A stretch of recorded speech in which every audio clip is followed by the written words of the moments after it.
Dans un monde où pénétrer dans la Arrow Cave est d'une facilité déconcertante, bienvenue dans cette review de Arrow saison 4, épisode 3, boum!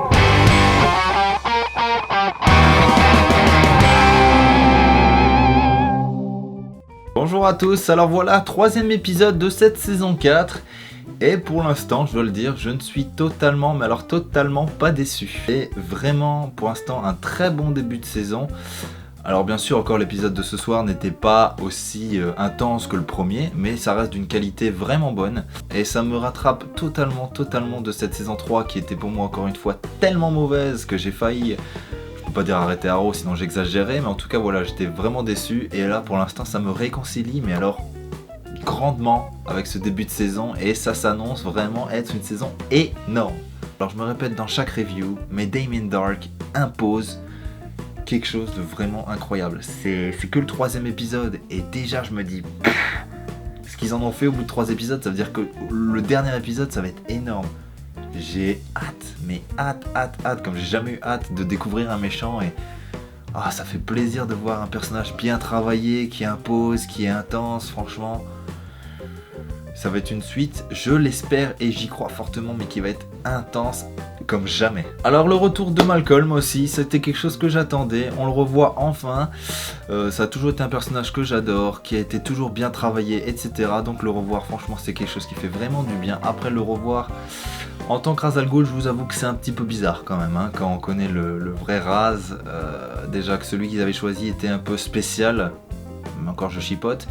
Là, revoir Malcolm en tant que Ra's, pourquoi pas, mais c'est quand même un petit peu bizarre. Mais revoir le personnage, ça reste toujours plaisant et donc je vais pas me plaindre. Pour les plus nostalgiques d'entre vous, la bromance entre Oliver et Deagle est enfin de retour. Alors c'était presque une séparation amicale plus triste qu'une séparation amoureuse. Une amitié comme ça, enfin en tout cas dans une série, je veux pas dire c'est rare, mais en tout cas c'est plaisant. Et voilà, elle est enfin de retour. Pour fusionner, si je peux dire comme ça, avec cette bromance, c'était le retour aussi du trio entre Oliver, Felicity et Deagle. Et ça, qu'est-ce que c'est plaisant. Enfin on revoit le trio du départ qui se battent ensemble. On revoit ça aussi, très bon point, Felicity qui est de retour et qui remonte dans mon estime parce qu'elle est de nouveau comme on l'aimait. Je le disais déjà dans la review de la semaine dernière, mais là la revoir encore une fois de mieux en mieux et comme on l'aime. Et ils m'ont réconcilié avec le personnage de Felicity. Ils ont un peu mis la romance de côté, donc ils jouent moins là-dessus. Donc elle est présente mais pas trop, donc ça c'est bien. Mais encore une fois, voilà, revoir Felicity comme on aime, énorme. Revoir Deagle et Oliver avec la bromance et ce duo qui est plus qu'efficace, j'adore franchement. Un retour aux sources. Et ce début de saison, encore une fois, je me répète, mais c'est vraiment un très bon début de saison. Thank you. Alors revoir le puits de Lazare en action, c'est vraiment quelque chose de vraiment positif. Ce que je trouve dommage par contre, c'est qu'ils aient utilisé un peu le même rebond scénaristique. Le mort rentre dans le puits, il ressort, il est énervé direct et il saute sur quelqu'un. Pour s'énerver, je vous avoue que saison 3, pardon, ça pouvait passer parce que c'était la première fois qu'on le voyait. Là, réutiliser la même chose, je trouve ça un peu dommage. Ça aurait été bien qu'ils utilisent un autre rebond scénaristique. Mais bon, après, je vais pas me plaindre, on revoit le puits donc c'est bon. Enfin, pas être trop chiant non plus.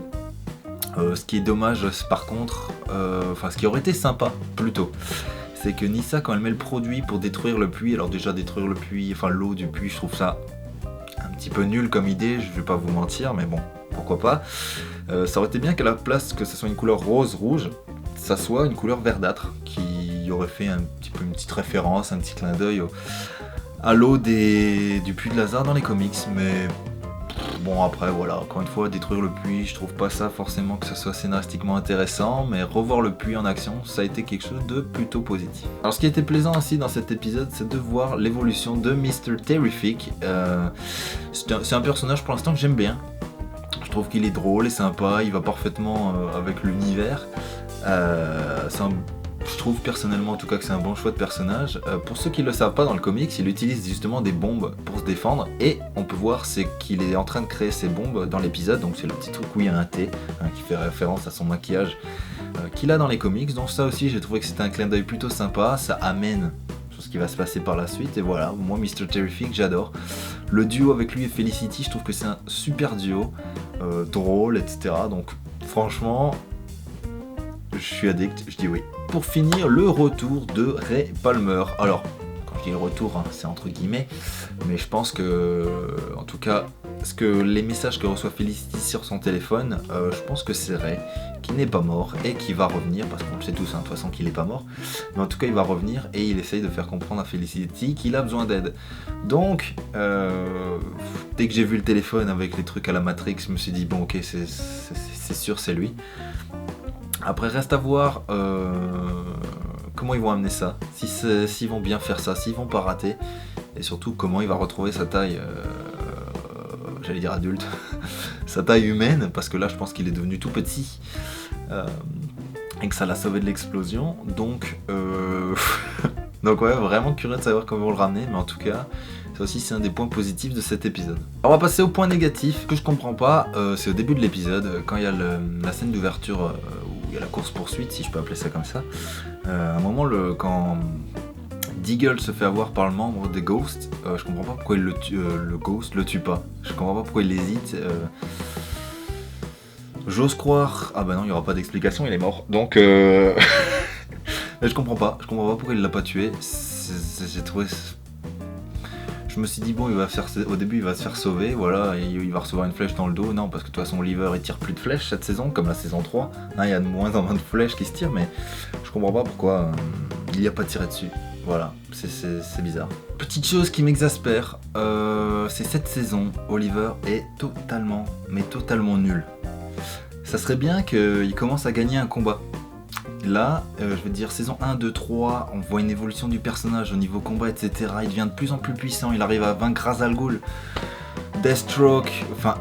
Et là, saison 4, il se fait battre par tout le monde.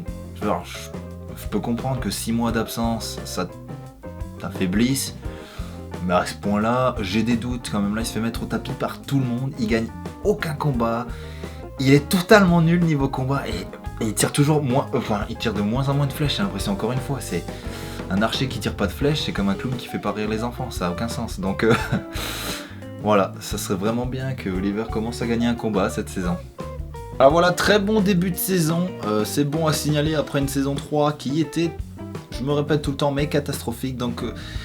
Voir un troisième épisode dans la même lignée que les deux premiers, qui est toujours d'une si bonne qualité, scénaristiquement, visuellement et j'en passe, ça fait plaisir. J'ai sûrement oublié de parler de beaucoup de choses, dans les points positifs comme négatifs, et j'en suis désolé par manque de temps, j'ai essayé de faire du mieux que je pouvais. Donc n'hésitez pas, comme d'habitude, à me laisser un commentaire si vous avez quelque chose à rajouter, ou si j'ai oublié quelque chose, pour qu'on en discute ensemble. Dans tous les cas, merci encore une fois d'avoir suivi cette review, on se retrouve très vite pour un prochain épisode, et n'oubliez pas qu'un papillon battra toujours plus vite des ailes qu'un petit escargot mouillé. Ciao!